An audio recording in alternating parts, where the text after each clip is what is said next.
Olá, estamos aqui na nossa nona aula e última aula, né?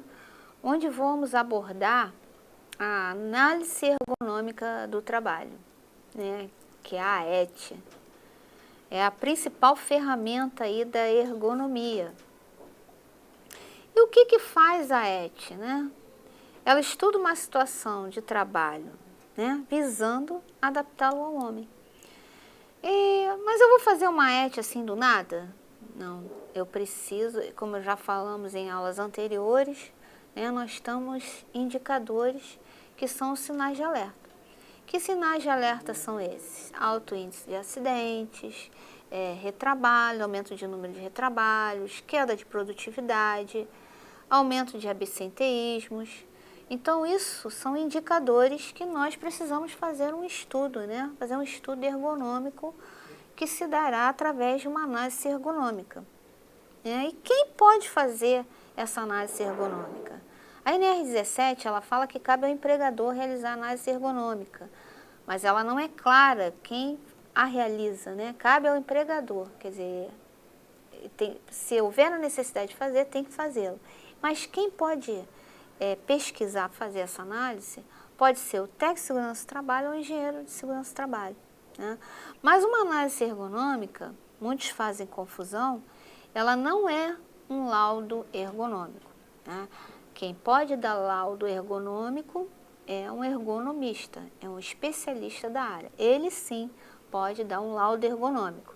Você, quanto técnico, você pode realizar uma análise ergonômica, é uma ET, mas não, essa ET não é um laudo ergonômico. No caso, por exemplo, de você ter uma situação que demande mais pesquisa, né, uma situação mais complicada, aí você precisa sim contratar um profissional mais especializado, no caso um ergonomista, e ele sim vai dar um laudo, certo? Um laudo ergonômico. Então, você como técnico, você pode fazer a análise ergonômica, sem problema algum. Bom, e essa análise ergonômica, né, ela visa o bem-estar no ambiente de trabalho.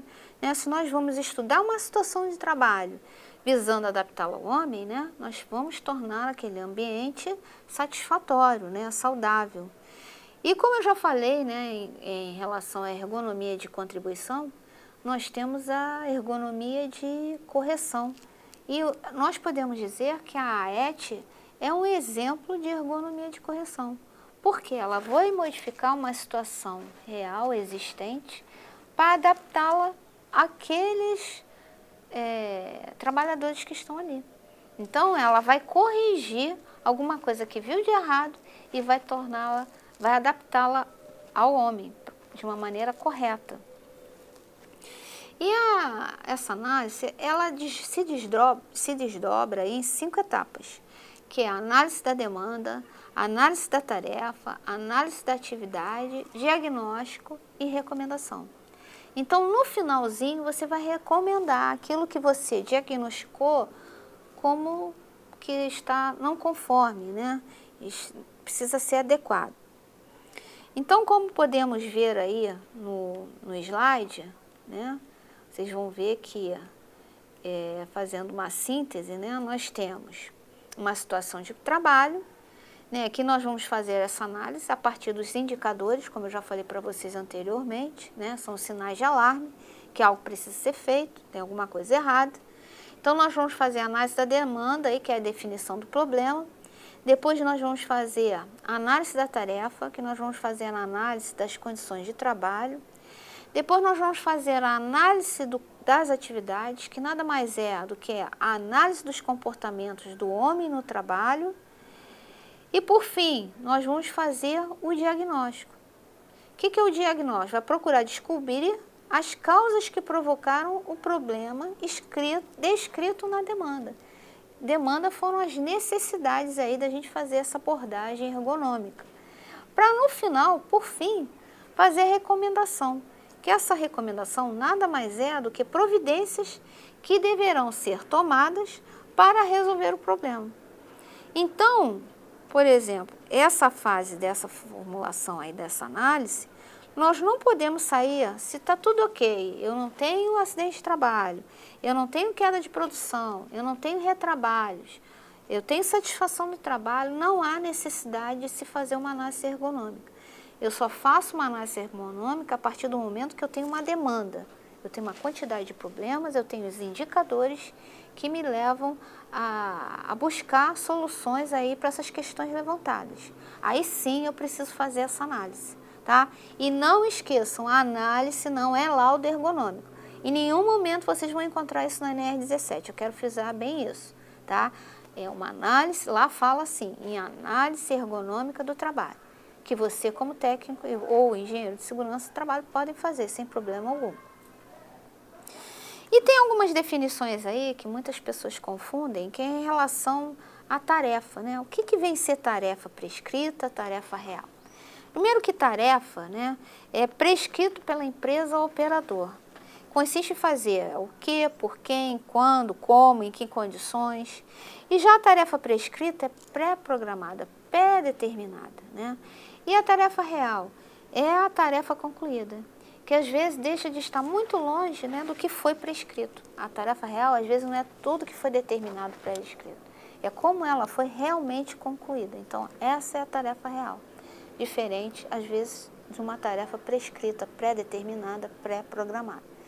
Então, eu preciso saber, né, sobre essas definições de tarefa, saber, né, fazendo uma revisão aí do que nós já vimos nas aulas anteriores, saber o que é um posto de trabalho, o que é necessário dentro daquele posto de trabalho, qual o maquinário, quais são as pessoas envolvidas, qual o mobiliário, quais são as condições ambientais desse posto de trabalho, como é que é o clima organizacional da empresa, como é que anda a motivação dos trabalhadores em relação à remuneração, plano de cargos e salários. Quer dizer, nós vamos precisar recorrer também, além da ergonomia recorrer às outras ciências, nós vamos dentro da empresa precisar nos comunicar também com outros departamentos, principalmente com o RH, que são os recursos humanos, para levantarmos aí as questões de absenteísmo, porque está faltando muito, né? Que absenteísmo, relembrando aí que significa falta. Então, é isso que vocês vão ter que fazer como técnico de segurança do trabalho em relação à ergonomia, né? Que friso mais uma vez que a ergonomia é a qualidade de vida no trabalho. E que para que eu tenha essa qualidade de vida no trabalho, nós temos que levantar todas essas questões aí. Se eu tiver problema no meu ambiente de trabalho, é sinal que eu preciso realizar uma análise ergonômica para corrigir essa situação, para adaptá-la aí ao trabalhador, né? A gente nunca pode fazer o contrário, senão vai estar adoecendo o trabalhador. Então, estamos aí encerrando mais uma disciplina, né? Lembrando que ergonomia é qualidade de vida no trabalho. E para obter essa qualidade de vida, né, precisamos ter apoio de todos, da empresa, dos trabalhadores e das chefias. Porque se a gente não tiver essa parte toda atuando, não adianta você dizer lá, olha, preciso mudar essa situação de trabalho. Mas vai envolver custo, né? Aquela história do custo-benefício. Você tem que explicar o porquê da mudança, né? O que essa mudança vai trazer de benefícios. E se não fizer a mudança, né? O que essa mudança vai acarretar de malefícios para a empresa e para o trabalhador. Então, você quanto técnico, tenha sempre olhar crítico, não só sobre, né, as questões ergonômicas, mas as situações de trabalho, né? Não só puxando, lembrando, a gente está falando aqui de ergonomia, mas olhar crítico em cima do trabalhador em relação ao seu trabalho, né? Porque ele mesmo vai ser nosso indicador que alguma coisa não vai bem, né? A gente, se observá-lo, a gente já vai começar a ver que alguma coisa está errada. E ele vai nos ajudar, ele contribui muito com sugestões, indicações. O próprio comportamento dele vai nos indicar os caminhos aí que nós vamos ter que seguir. Tá certo? Bom estudo aí para vocês e que sucesso aí no curso. Obrigada.